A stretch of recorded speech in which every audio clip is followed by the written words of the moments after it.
Embrace the power of knowledge at Sanskriti University, ranked first in most promising university in engineering and management in India. Visit www.sanskriti. उत्सव है, लोग एक दूसरे के घर में जाते हैं। प्रधानमंत्री अब तक कितने लोगों के घर में गए मेरे पास जानकारी नहीं है। दिल्ली में बहुत जगह पे गणेशोत्सव है, हमारे महाराष्ट्र सदन में है, महाराष्ट्र मंडल का है, होता है ना।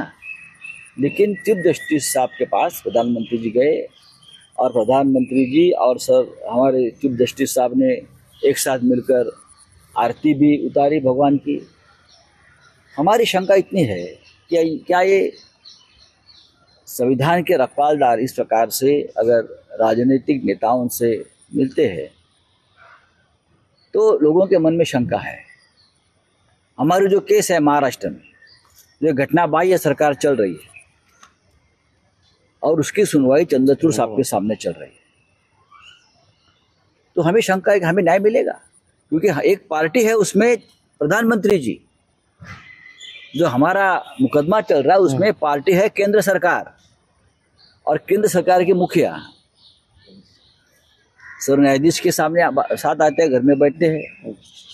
तो सर न्यायाधीश चीफ जस्टिस ने इस केस से अपने आप को अलग करना चाहिए, नॉट बिफोर मी करना चाहिए।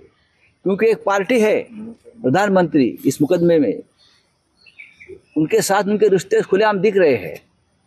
ऐसे में क्या चंद्रचूड़ साहब हमें न्याय दे पाएंगे? 3 साल से तारीख पर तारीख हो रही है, एक गैर कानूनी सरकार चल रही है। एनसीपी और शिवसेना जैसी पार्टी को जिस तरह से तोड़ा है, हाँ, उनके सामने ये भी गलत है, हमें न्याय नहीं मिल रहा है।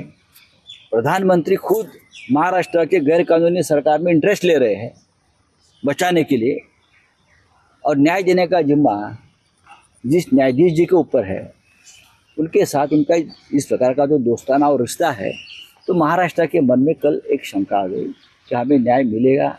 ऐसा लगता नहीं। इसलिए मुझे लगता है एक परंपरा है कि ऐसे केस में अगर कोई पार्टी होती है और वो न्यायाधीश महाराज जस्टिस का कोई रिलेशन दिखता है तो उस मुकदमे से अपने आप को अलग कर लेती है। तो चंद्रचूड़ साहब ने, मुझे लगता है, अपने आप को इस केस से अलग करना चाहिए।